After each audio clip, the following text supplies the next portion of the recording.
Everyone, welcome back to my channel. Today we're going to be talking about the matrix traversal pattern. So the matrix traversal pattern. So this matrix traversal pattern, basically you would see that we will be using a lot of the DFS pattern and BFS pattern that we've discussed previously. Yeah, so as a prerequisite for that, you may actually need to look at this DFS and BFS pattern video. I'll share a link to the video in the description. So if you imagine that we have a matrix, yeah, so a matrix is sort of like like a box, and then kind of like you can represent it like this way, such that you have like a particular number of rows, particular number of columns, so in this case now we have 5 rows. Yeah, this is 1 to 5, 1, 2, 3, 4, 5, and then these are 4 columns. So technically, if you imagine that this is an array, yeah, and then this is another array, so usually programming languages represent it with arrays over arrays. Yeah, so for example, that will mean that this is the entire row is an array. Yeah, an array of whatever, say an array of integers, and then within each point in the array, within each index in the array, you contain another array, and so that now represents like the elements in the column. So arrays are indexed with 0, so this is 0, 1, 2, 3, 4, and the array at index 0 4 has 4 columns, which will also be indexed with 0, 1, 2, 3. Yeah, so at any point, every box here has like an address, like that's a way for you to define how to locate that box.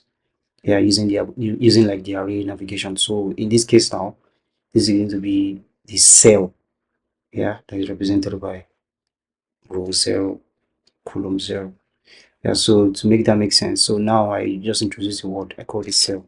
Actually, sometimes people will call this a cell within the matrix.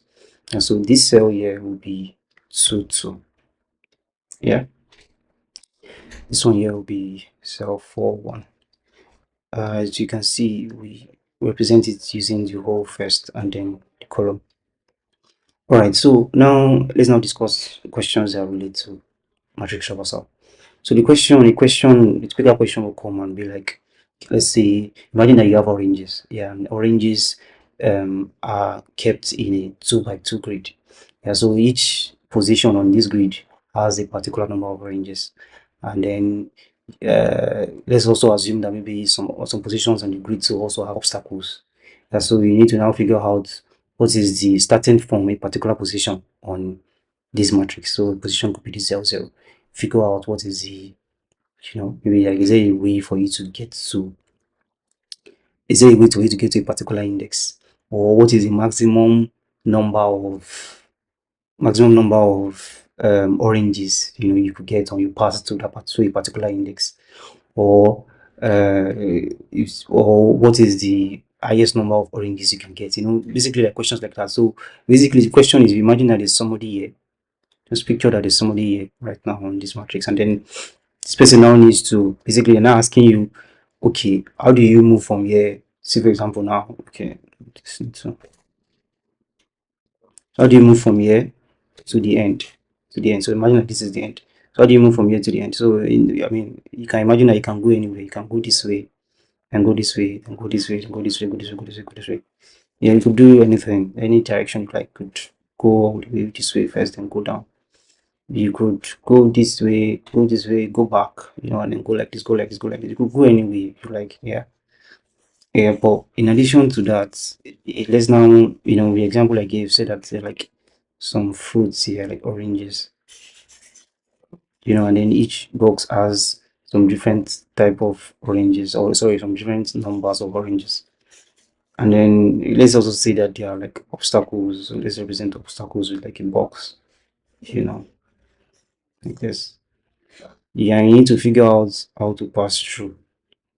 So you can see that that now suggests to you that if you happen to be standing here and you need to move across, if you happen to be standing here and you need to move across, you need to be, you need to be smart enough to realize that when you get here, if you go this way and then you come here, you encounter an obstacle and then you now need to like go to the back again and then, so that you can pass through the obstacle.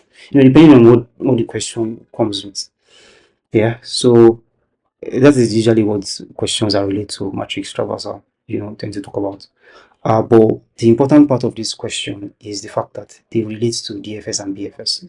Yeah, so remember in the DFS and BFS video, I talked about the fact that depth first search, has to do with depth, right? So usually you will go through an entire depth before you come back and realize that, oh no, there's no part here, I need to pass to another part. Yeah, yeah, that's exactly what will happen here. So you imagine that this guy, when he needs to traverse this entire thing, needs to introduce a form of used to like it's going to traverse this matrix using DFS or BFS. Yeah, so if we were to use DFS, so what that would look like is it starts from here. Yeah, it could take this direction down, take this direction this way, take this way, take this way, then come this way. Now realize that, oh no, there's an obstacle. Then he needs to come back. Yeah. And then go up. Now realizes that he can no longer go anywhere here unless he goes back. Yeah, and then this doesn't make any sense. So you need to go back all the way this way, come here for and now make progress and come down. Yeah, so that's what DFS does. Yeah, you need to explore a single part, first of all the way to the very end. Before you realize I cannot progress, then you now go back. Yeah, so that's what DFS is all about for matrix traversals. When it comes to BFS, so BFS will be useful for questions that have to do with what is like, say for example, they tell you what is the fastest way or the shortest way to get to a particular index in this matrix. Some kind of proximity search, starting from one position on the matrix to another index in the matrix. Yeah, so that is basically how DFS and BFS release matrix traversal. The only other thing here that makes matrix traversal different is the fact that we have a situation whereby there are edges. Yeah, so this matrix now has an edge. Yeah, so we can see here we have this edge. There's a right edge, there's a left edge, there's a top edge, there's a bottom edge. Yeah, so there are 4 edges.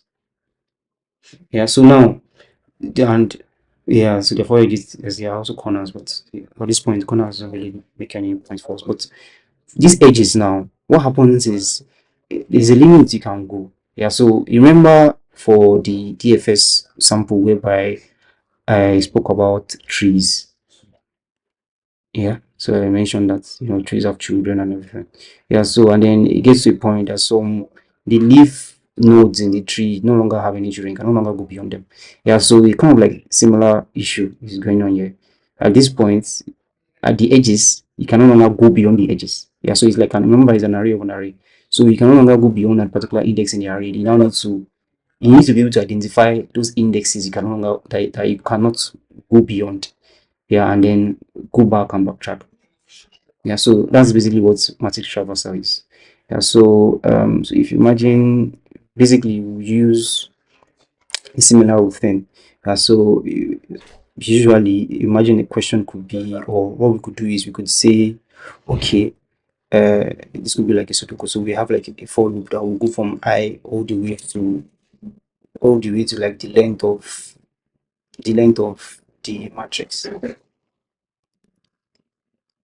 Yeah. Then you now have like a J that will go like through the columns in the I matrix. Yeah, so basically, you need to traverse. It's not that way. So now, in process of traversing, you now need to pick up each spot. Yeah, so you now say that okay, so we are starting from 0, 0. So from 0, 0, you now try to, run DFS. So you run DFS or BFS, depending on the kind of question you have, to find what you're looking for. Yeah, and then remember, at every point within this your run BFS routine now, you need to now have a way to, check that. You need to check at some point if you are out of bounds Yeah, so if you're not out of bounds, then you can run your DFS. And if you can run your DFS, or you can run your BFS if you want a proximity search. The other thing you need to do is you might not want to re-explore parts that you've already visited. So in which case, you need to have a way to be able to track the visited cells. Yeah, and then usually this is done using a like a Boolean array. So it will be like an array that represents every an array that represents every cell within the matrix. Yeah, so this Boolean array will represent, to be like exactly the same size of this, but then it's just a Boolean to say true or false. So that could be like an extra check for you to determine if you need to run another DFS. So in addition to this checking out of bounds, you also need to like sort of like check if it is not visited. Yeah. So yeah, so that's basically that's all about matrix traversal. The other point that I think I introduced in this session is the fact that um, I did mention before so that we use DFS and BFS on three kind of problems. Yeah. However, if you notice that this matrix is not really a tree per se. Yeah, and that is true. And so there is a different class of problems that we call like graph problems. Problems that have to do with some form of graphical representation of data. Yeah, so this matrix now, yeah, is an example. Yeah, if you think about each of these cells as being like, like nodes, and then every point in the cell, or rather, every direction we can take is like an edge between one and the next one. So for the sample matrix that we have, this could be like a graph that represents what it looks like. Yes, so we'll have all of this.